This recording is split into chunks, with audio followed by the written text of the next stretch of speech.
दोस्तों बहुत बहुत स्वागत करता हूं। इस समय देश में दो ही लोगों की चर्चा हो रही है।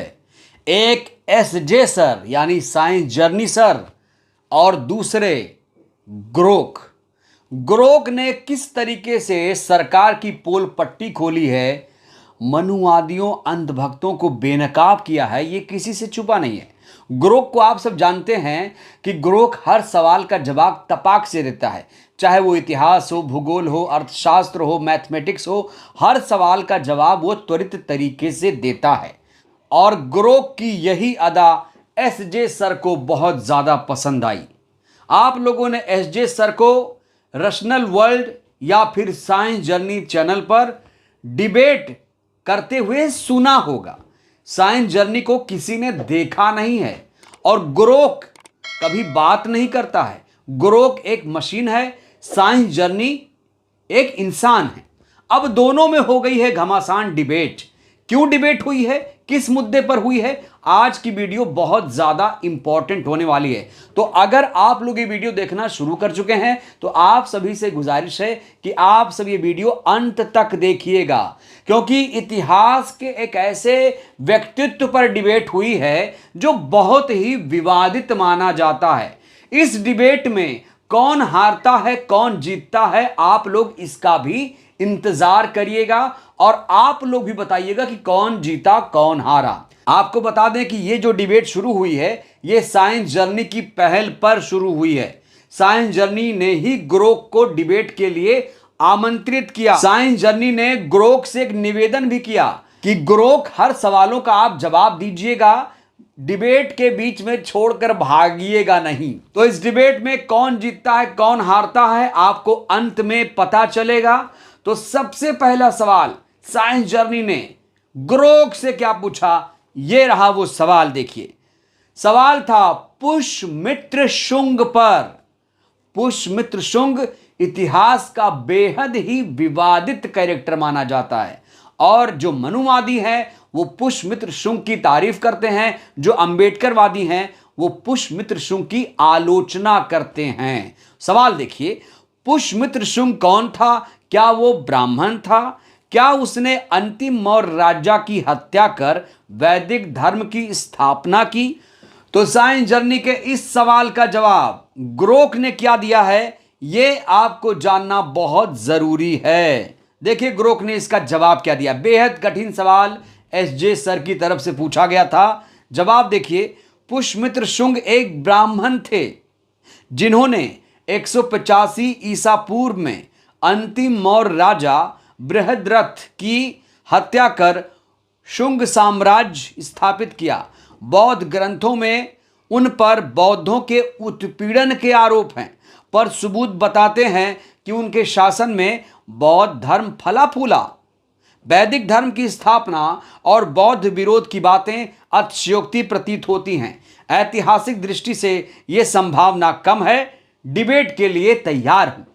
तो ये इंट्रो दे दिया है। साइंस जर्नी को इंट्रो, अपना इंट्रो देते हुए ग्रोक ने जवाब दिया। तो ग्रोक का ये जो जवाब है काफी रोचक है। इसके बाद साइंस जर्नी ने ग्रोक से दूसरा सवाल क्या पूछा, देखिए। चलो बताओ ग्रोक, पुष्यमित्र ब्राह्मण था, इसके समकालीन पुरातत्व सबूत दीजिए। समकालीन मतलब उस समय के सबूत मांग रहे हैं एसजे। साथ ही पहली बार किसने कहा कि पुष्यमित्र शुंग ब्राह्मण था और किस आधार पर?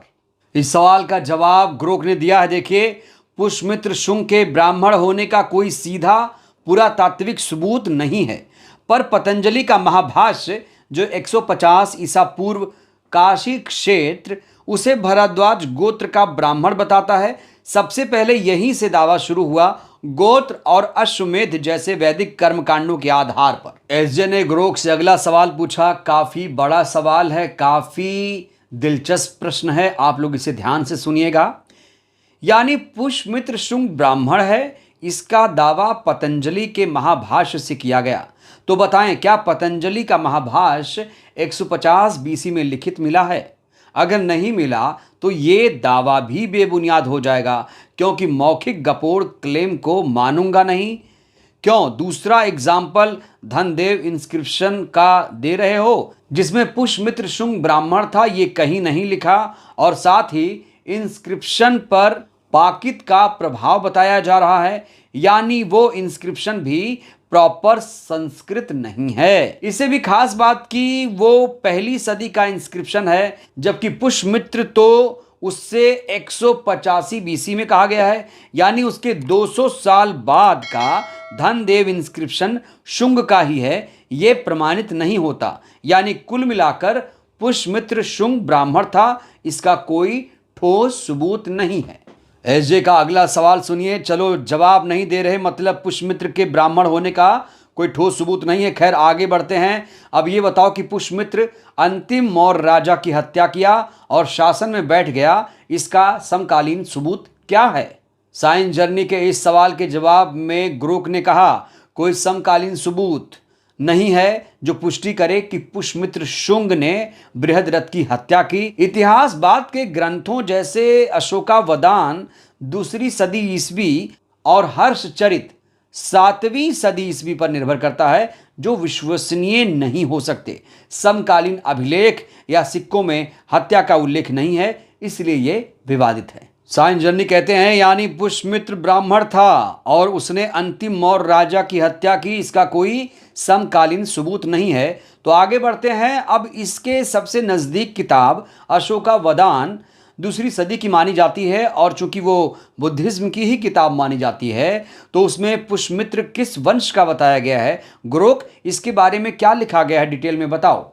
ग्रोक ने इस सवाल का जवाब ये दिया है, देखिए अशोकावदान में पुष्यमित्र शुंग को अशोक का वंशज बताया गया है। हालांकि यह विवादित है क्योंकि वह मौर्य नहीं था। किताब में उसकी जाति जैसे ब्राह्मण का स्पष्ट उल्लेख नहीं है। ये बौद्ध ग्रंथ उसकी बौद्ध विरोधी कार्रवाइयों जैसे कुक्कुटाराम मठ को नष्ट करना और भिक्षुओं के सिर के लिए इनाम देना पर केंद्रित है, जो इतिहासकारों द्वारा अतिशयोक्तिपूर्ण मानी जाती है। साइंस जर्नी ने ग्रोक से आगे कहा यानी पुष्यमित्र के जस्ट 300 साल बाद की बौद्ध किताब में उसे सम्राट अशोक का अंतिम शासक बताया गया। ग्रोक यानी बौद्ध लोग उसे ब्राह्मण नहीं मौर्य लिखते हैं। अब आते हैं दूसरे रेफरेंस हर्षचरित पर, उसमें पुष्यमित्र के बारे में क्या लिखा है डिटेल में बताओ। तो इस सवाल को लेकर ग्रोक ने डिटेल में क्या बताया है, देखिए हर्षचरित में पुष्यमित्र शुंग का विस्तृत वर्णन नहीं मिलता है।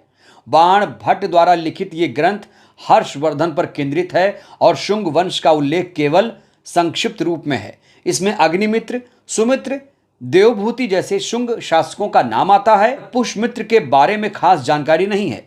ये ना तो उनकी ब्राह्मण पहचान की पुष्टि करता है और ना ही बृहद्रथ की हत्या का विस्तार देता है। इसलिए पुष्यमित्र शुंग पर विस्तृत विवरण के लिए अन्य स्रोत जैसे महाभाष्य या अशोकावदान देखने चाहिए। साइंस जर्नी ने जवाब देते हुए अगला सवाल पूछा, देखिए यानी दोनों बुद्धिस्ट किताब अशोकावदान और हर्षचरित से पुष्यमित्र ना ही ब्राह्मण सिद्ध होता है, ना ही अंतिम मौर्य राजा का हत्यारा, बल्कि वो खुद मौर्य था, ये पता चलता है।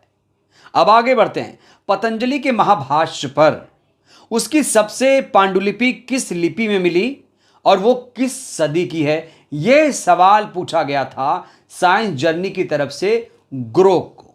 लेकिन दोस्तों ग्रोक ने इस सवाल का जवाब नहीं दिया, जिसके बाद जो एक्स यूजर थे उन्होंने लिखना शुरू कर दिया, हेलो ग्रोक, क्या तुम साइंस जर्नी से डिबेट हार गए। इसके बाद ग्रोक ने साइंस जर्नी के किसी सवाल का जवाब नहीं दिया। इस सवाल का जवाब भी ग्रोक ने नहीं दिया। जो भी डिबेट हुई बहुत दमदार तरीके से हुई, विस्तार से हुई। जितनी क्षमता थी ग्रोक ने पूरी ताकत अपनी झोंक दी। हालांकि साइंस जर्नी की तरफ से लगातार सवाल पे सवाल दागे जा रहे थे, तर्क हो रहा था, डिबेट हो रही थी और डिबेट काफ़ी दिलचस्प मुझे लगी है। तो कुल मिलाकर इसमें प्रश्न यही था, क्या पुष्यमित्र शुंग ब्राह्मण था? क्या उसने मौर्य वंश के आखिरी शासक की हत्या की थी? ये दो सवाल पूछे गए थे। साइंस जर्नी इस सवाल के जवाब में कहते हैं कि भाई जो अशोकावदान है, हर्षचरित है, पुष्यमित्र ना ही ब्राह्मण सिद्ध होता है, ना ही मौर्य राजा का हत्यारा, बल्कि वो खुद मौर्य था, ये पता चलता है। ये साइंस जर्नी की तरफ से लिखा गया है। अब आप लोग बताइए इस डिबेट में कौन हारा कौन जीता?